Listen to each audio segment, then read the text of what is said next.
Ó, o conteúdo daqui tá legal, hein? Então vamos aprofundar no fundamento da composição com um foco em Dynamic Sketching.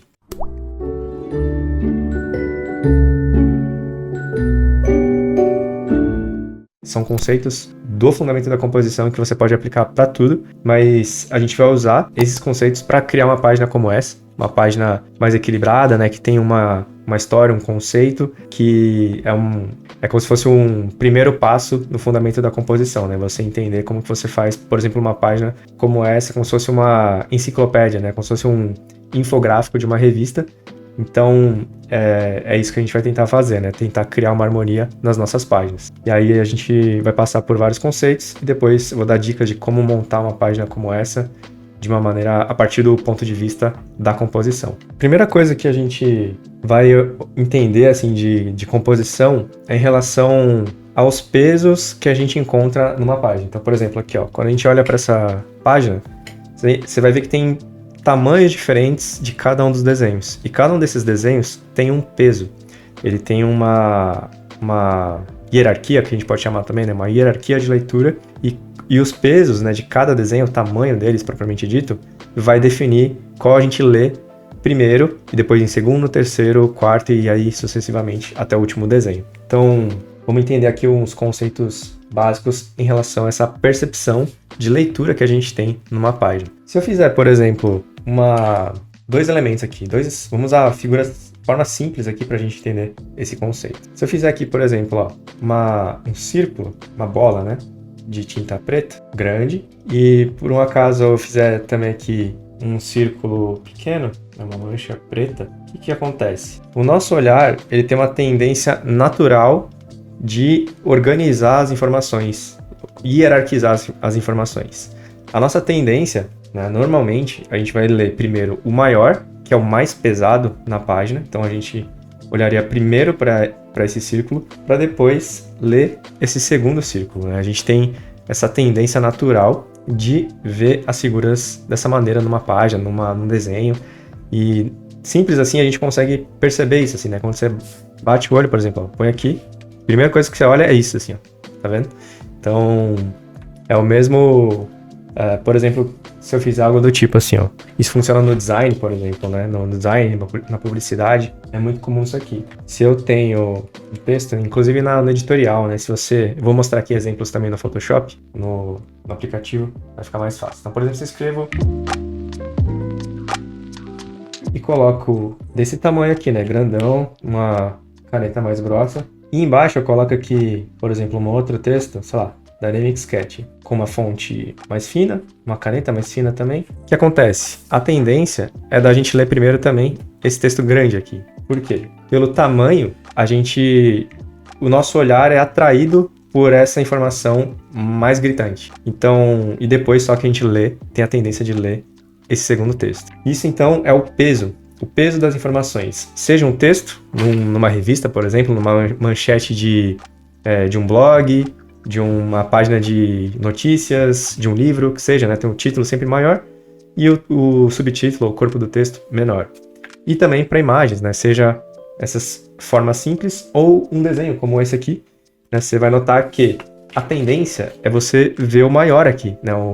Essa informação que tem mais peso, em comparação, por exemplo, a uma outra imagem aqui, né? Um outro desenho que tem um menor tamanho, ou seja, um menor peso na página. Beleza? Esse é um conceito básico, assim, né, de composição. A gente vai olhar agora alguns exemplos também em artes, né? Eu trouxe aqui bastante referências de quadrinhos, artes clássicas, né? Pinturas clássicas, revistas também, filmes, que também tem muita composição. Então tá bem recheada essa aula para a gente realmente entender isso na prática e com os grandes aí, né? Grandes diretores, grandes quadrinistas, grandes pintores. Então aqui a gente está falando de pesos e basicamente isso gera uma hierarquia de leitura. Então maior para o menor, beleza? Então vamos lá, vamos ver isso em imagens. E aí trouxe uma revista que é super interessante, é uma revista que costuma ter um editorial legal, né, em relação à hierarquia, composição. Vou dar só uma olhada aqui, né? O que é a primeira coisa que você lê? Provavelmente você vai ler o título, né? Você vai ver essa informação aqui que é a maior, né? A fonte maior da página. você vai ver duas coisas, a lagosta e o título. São as duas informações principais que são maiores, que têm mais peso, né? E aí só depois você lê, por exemplo, possivelmente o subtítulo, talvez essa informação em bold, né, um tamanho menor, e depois você vai ver o texto, né? Essa é a tendência natural das coisas. Da mesma maneira, aqui, né, a hierarquia de leitura que a gente tem. O dragão aqui, ele também é o maior, né, o maior elemento da página. Inclusive a câmera, né, tá olhando para cima em direção a ele. Então a tendência é que a gente veja primeiro o dragão e só depois perceba a figura aqui embaixo, que é menor, apesar de estar na frente, né? A gente tá... imagina que a gente tá com a câmera filmando, fotografando, a gente tá mais perto desse personagem, esse humano. Porém, o dragão é maior, então ele gera maior peso na composição, na figura, enfim, na foto, e aí ele chama mais atenção. Então, por exemplo, ó, dá uma olhada nessa página aqui, né? Repara como essa figura, ela é maior, e depois a gente vê os demais personagens no fundo ali, menores, né? Da mesma maneira que eu mostrei aqui. Então, a nossa primeira leitura vai ser esse personagem que é maior nessa composição. Então, o nosso olhar, de novo, como a gente viu, o peso sempre tá na figura maior e a gente é atraído por ela. Existe o segundo conceito que eu vou falar aqui é sobre o contraste. O contraste por valor tonal ou por cor. Se eu pegar esse conceito, né, dos tamanhos, vou fazer vários círculos aqui de diversos tamanhos.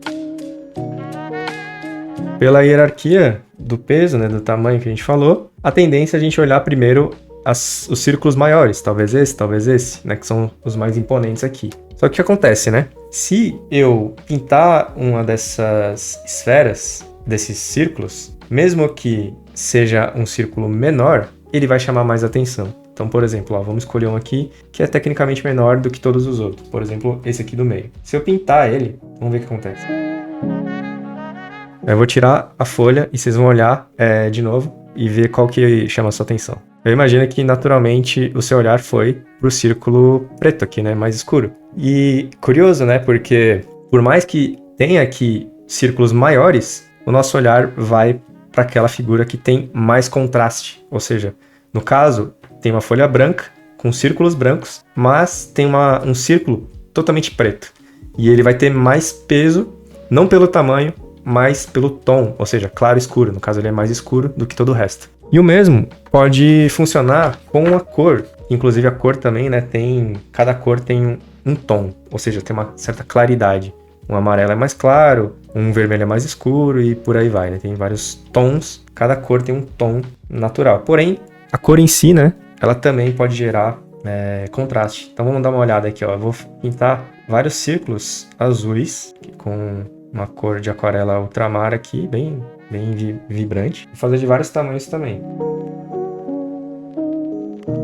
E aí, o que acontece? Por enquanto, a figura que tem mais peso, né, o círculo que tem mais peso, vai chamar mais atenção. Por exemplo, esse ou esse. E aí, o que acontece se eu adicionar uma cor contrastante, né? Para quem estudou fundamento da cor, a cor oposta no círculo cromático do azul é o laranja. E se eu colocar aqui agora um círculo pequeno, laranja, vamos ver o que acontece. Então vamos dar uma olhada, eu vou tirar a folha e vamos ver qual chama mais sua atenção imediatamente. A tendência, imagino eu, né, espero eu, que o seu olhar foi para o círculo laranja. Por quê? Porque ele destoa de todo o resto. Mesmo tendo um tamanho menor, é uma cor contrastante, é oposta no círculo cromático, e também, né, tem um padrão aqui de todos os círculos são azuis, e aí tem um outro elemento que é totalmente destoante.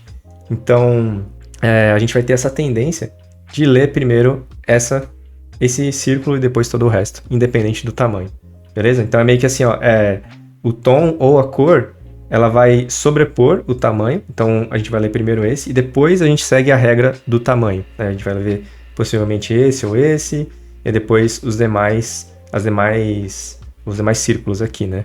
Então, basicamente, é assim que funciona a composição, né? Conforme você vai adicionando camadas de contraste, de conceitos aqui, de princípios, você vai tendo uma certa hierarquia também dentro dos fundamentos, né? Dentro desses conceitos.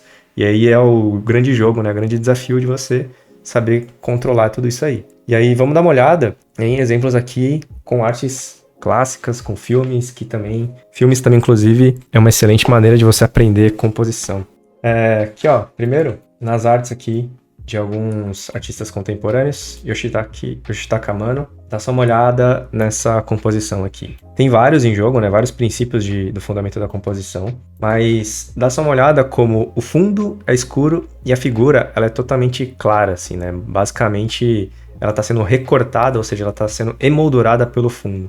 Então a gente tem nosso olhar aqui vai imediatamente para a figura devido a essa variação tonal, beleza?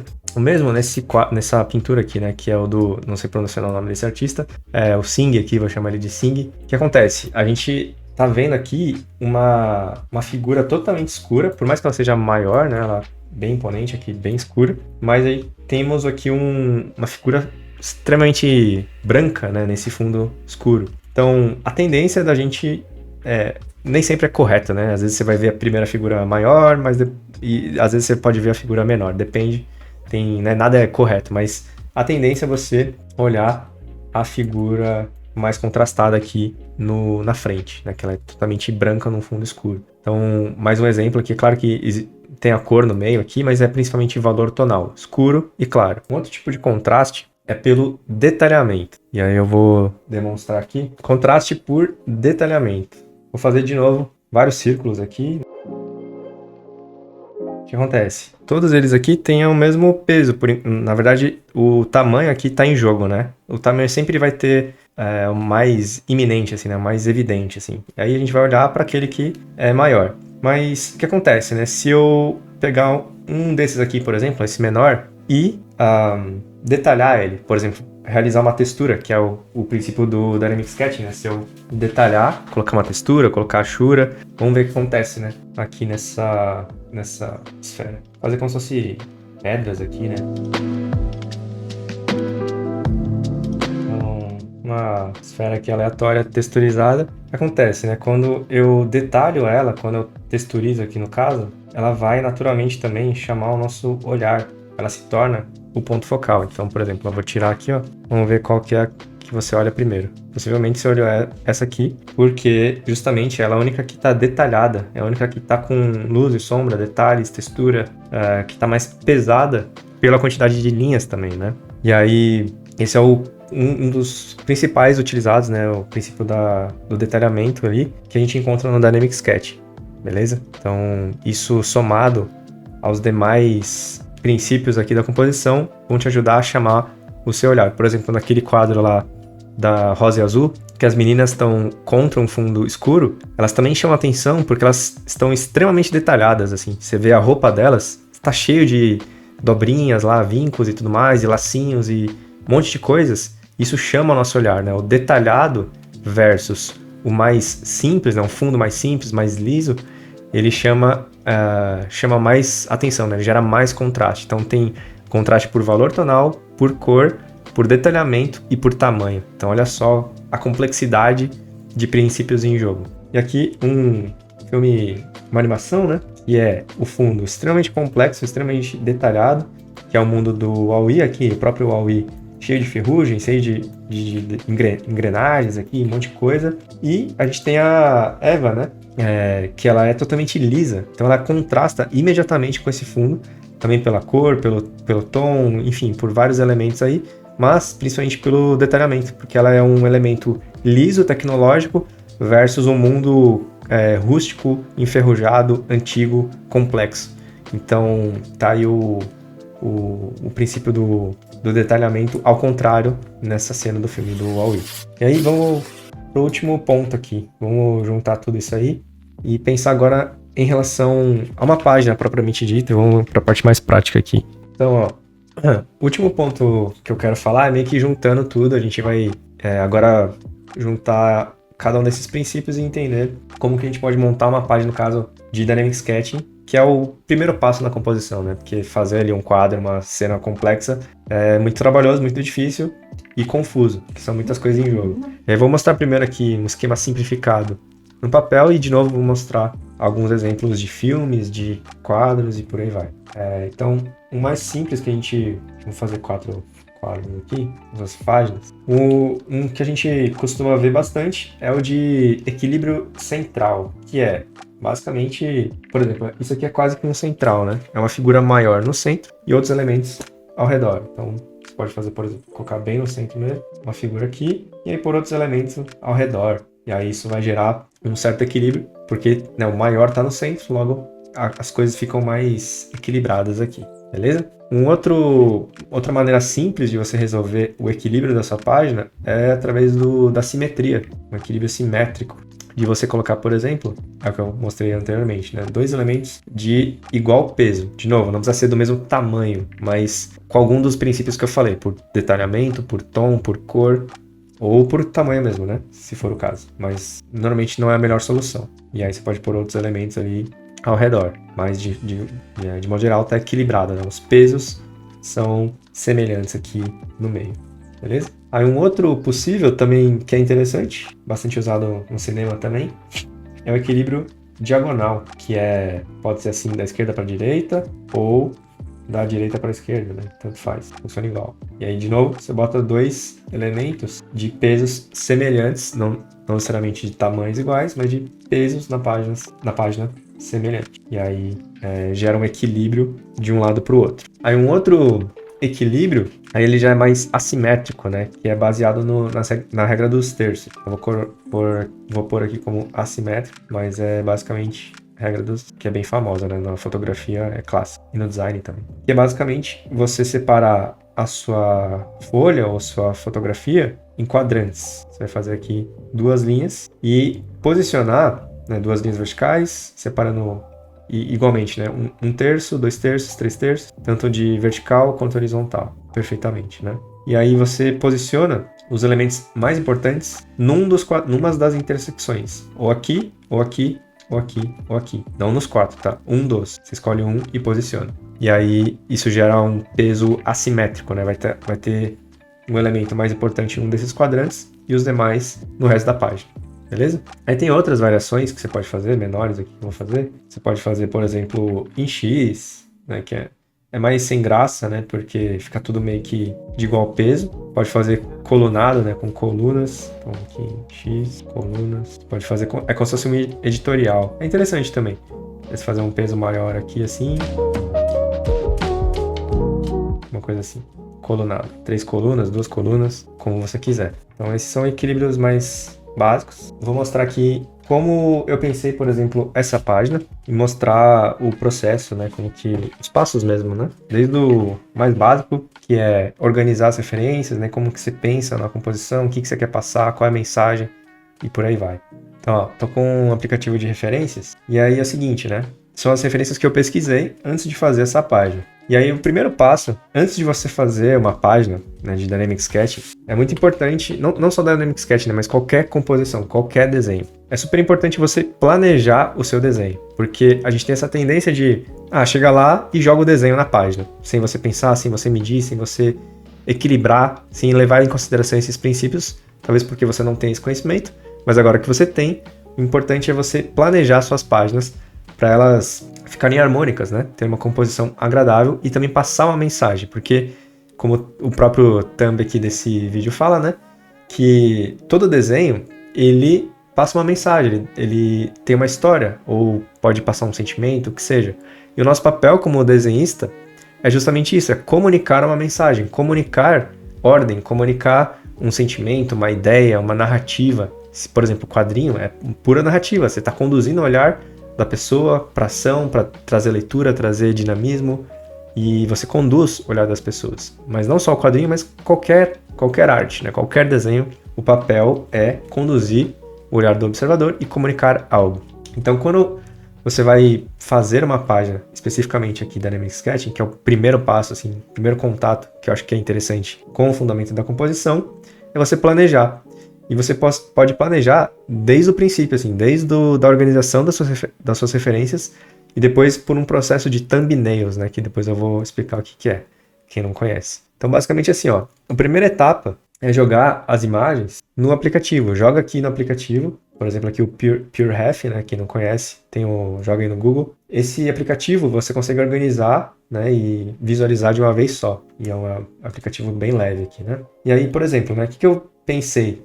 Aí você começa a analisar e ver quais são as imagens que você acha mais interessante. Então, por exemplo, achei curioso, por exemplo, essa parte interna, né, que é onde ficam as sementes. Então, eu selecionei essa. Também achei interessante o broto, né, o broto da lótus. E aí, eu queria também, obviamente, a folha aberta. Eu queria ela inteira aqui. Então, possivelmente, que eu me lembre, eu usei acho que essa aqui como principal. E aí me veio, durante esse processo, durante essa análise, me veio a ideia assim, tô vendo aqui o processo da vida inteira da flor, assim, né? Desde o broto até quando cai aqui as pétalas e fica só o miolo, que são as sementes, aí produz novamente outras flores e por aí vai. E aí, nesse processo, eu dei o segundo passo, que é pensar no conceito. O que eu quero comunicar na minha página?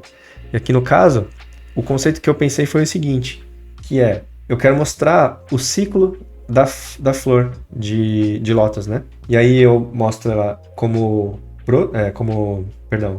botão, depois ela desabrochando lentamente, ela abrindo e depois ela em completo maturidade, né? Ela totalmente aberta. E aí eu fiz até umas setas aqui, né? Fiz aumentando ligeiramente, progressivamente até essa flor principal. E aqui do lado coloquei outros detalhes, né, de outros estágios de vida, quando ela está assim, as pétalas, aqui um corte lateral, né, para a gente ver a parte interna, aqui um pouco do miolo.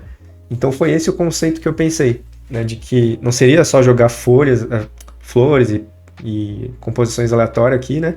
Eu pensei numa história, eu queria contar o ciclo de vida da Lotus, como se fosse uma enciclopédia, um infográfico de uma revista, por exemplo. Então, o conceito é interessante de você pensar. O que você quer comunicar? Será que é o ciclo de vida? Será que é como que, sei lá, a flor, as sementes desabrocham ali, né? O processo dela sair da semente e se transformando numa flor? Ou, sei lá, diferentes tipos de lótus, né? Tipos de... se for colorida, né, cores ou, como se diz, espécies que tem variações sutis, aí você vai enfatizando cada uma delas, como que é a diferença de cada uma delas comparativamente, enfim, aí vai de você, né? E se for um animal, você pode colocar, enfatizar partes específicas do corpo, ou, de novo, também maturidades diferentes, ou fêmea e macho, e por aí vai, depende, né, depende da mensagem que você quer trazer para o observador, né? Não só para o observador, mas para você, porque basicamente Dynamic Sketching também é um estudo para você próprio, né? Para você voltar e aprender com os seus próprios estudos. E aí, enfim, mas o conceito é super importante para você planejar a sua página também. E aí você faria por exemplo, um quadrinho, é basicamente a mesma coisa. Você não desenha aleatório os quadros, você planeja qual que vai ser o quadro maior.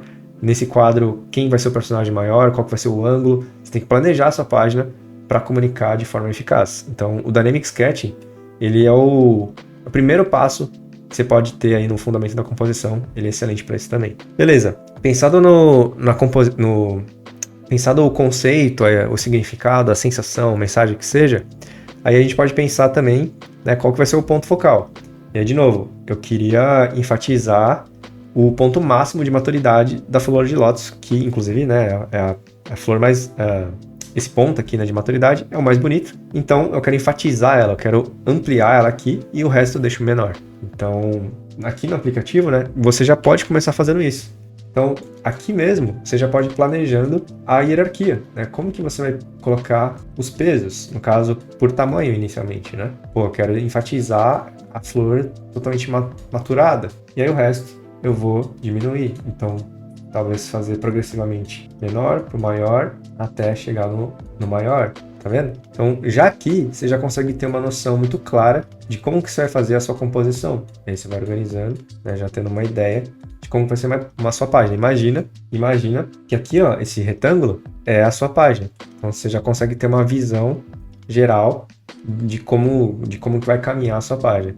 E aí, se você vê, putz, não tá legal, será que aqui? Será que eu envolvo ela aqui, ó, consigo fazer ela ao redor, né, com um equilíbrio central, olha aí, mais centralizado, ou eu jogo ela totalmente para a direita e faço aqui o ciclo, né, esse primeiro, depois esse, depois vindo aqui a seta, e por aí vai, e tiro essa, não sei, aí vai de cada um, né? de como que você quer contar a sua história. Ó, aí já é uma outra composição, percebe? Então olha que interessante que você pode, com as mesmas fotos, pensar em composições diferentes, mudando os tamanhos inicialmente. E aí, feito isso, você pode testar também no papel. Vou mostrar aqui o que eu fiz para pensar também essa composição. Eu fiz os thumbnails rápidos aqui. Olha só o que eu fiz. Eu fiz estudos de composição extremamente simples, com traços mesmo assim, bem 2D, bem jogado. Eu fiz a versão A, B, C e D. E aí eu testei com essa composição, que foi a vencedora, né, que é essa aqui. E aí depois testei outras, né? Então, por exemplo, ó, aqui uma composição vindo de baixo para cima, né? O broto, aí depois ela broxando e ela completa, mas eu achei que ficou muito desequilibrada. Aqui uma outra composição, ela é maior aqui no canto esquerdo superior, e aí é quase que uma composição diagonal aqui, né? Faria uma outra maiorzinha aqui e outros pesos nessa região, então uma composição mais diagonal. Achei bonito, mas eu achei essa mais interessante no final. E aqui é uma composição que eu acabei de falar, né? Mais centralizada. Tem vários elementos aqui nas laterais, né? Como se fosse isso aqui, né? Meio que esse tipo de peso aqui. No fim, eu achei mais interessante essa, porque eu queria contar esse ciclo, achei que faria mais sentido dessa maneira. E aqui no lado, como se fosse apenas uns detalhamentos de algumas partes específicas que eu queria demonstrar, que era, no caso, as sementes e o corte lateral. Enfim, então você pode fazer esse processo, né, de thumbnails, que é, literalmente, para quem não conhece, thumbnails em inglês, né, literal, é unha de dedão. E aí é do tamanho de uma unha de dedão, que é pequenininho. Você não vai fazer uma página gigante. Você faz aqui rapidamente um esboço desse você leva em torno de, sei lá, 40 segundos, 1 minuto para fazer. E você faz sem compromisso. Você pode fazer vários aqui, tipo 10, encher a página com várias thumbnails e testando. E aí planejando antes de você chegar e jogar os elementos na página. E, de novo, levando em consideração todos os princípios que a gente analisou. No caso, equilíbrio, peso, né, o tamanho, peso, ponto focal. Pode pensar também já no detalhamento, se algumas vai ter detalhamento ou não, se vai ter luz e sombra, ou seja, valor tonal, né? Como no Dynamic Sketch não tem cor, a gente usa só caneta, não vai ter o contraste por cor, mas você pode fazer por luz e sombra, ou seja, fazer achurados e fundos e por aí vai. Por exemplo, aqui tem detalhamento, né? Tem um leve achurado, tem o fundo. Então, pelo detalhamento, pela luz e sombra aqui, chama mais atenção também. Então, tá tudo em jogo aqui, né? Todos os princípios que a gente viu estão aplicados nessa composição e você pode pensar também no estágio de thumbnails, beleza? Então, basicamente, é assim que a gente pode pensar nas nossas páginas, né? Toda página, eu recomendo você fazer isso, assim, né? De pensar previamente antes de chegar desenhando. Basicamente é isso, assim, todos esses princípios que a gente viu de composição, mais o callout, você pode usar para trabalhar numa página de Dynamic Sketching. E aí você pode pensar, nossa, de novo, vou enfatizar isso, né? Para que eu vou, né? Composição para Dynamic Sketch, né? Mas é muito importante, é muito interessante porque é um primeiro passo na composição, né? Imagina compor um quadro lá, bonitão, tipo do Da Vinci lá. Da Vinci, do Michelangelo, do lado de Adão, né? Adão e Deus. Extremamente complexo, né? Fazer um desenho daqueles e pensar na composição. Então, começa no básico. O Dynamic Sketching, ele é o básico dos fundamentos, aplicado. E é aplicado tudo de uma vez só. Então, eu acho que é uma oportunidade incrível, né, de você aplicar esses conceitos, esses princípios básicos de composição numa página que tecnicamente não tem compromisso, né? É um estudo, não é uma coisa que você vai postar necessariamente nas redes sociais e vender. Então, use isso como oportunidade para você aplicar o fundamento da composição e explorar e aprender, fazer várias iterações e tentativas e por aí vai, né? Então, e também, né, no fim das contas, querendo ou não, deixa seus estudos mais bonitões, né, mais organizados, mais fáceis de ler e mais bonitos mesmo, né? Então, basicamente, era isso, assim, né? Aplicar fundamento da composição aplicado ao Dynamic Sketch. Então é isso, galera, ó. Brigadão. Eu espero que vocês tenham curtido esse conteúdo aí, que tenha sido... trouxe algum conhecimento novo, alguma clareza em relação à composição. E pratiquem, né? Obviamente, apliquem aí nos seus estudos de Dynamic Sketching. Façam uso desses conceitos, desses princípios. Explorem, né? Porque você só vai aprender errando. Então, façam várias páginas aí para você entender como que aplica isso na prática, beleza? Valeu, galera. Tchau, tchau.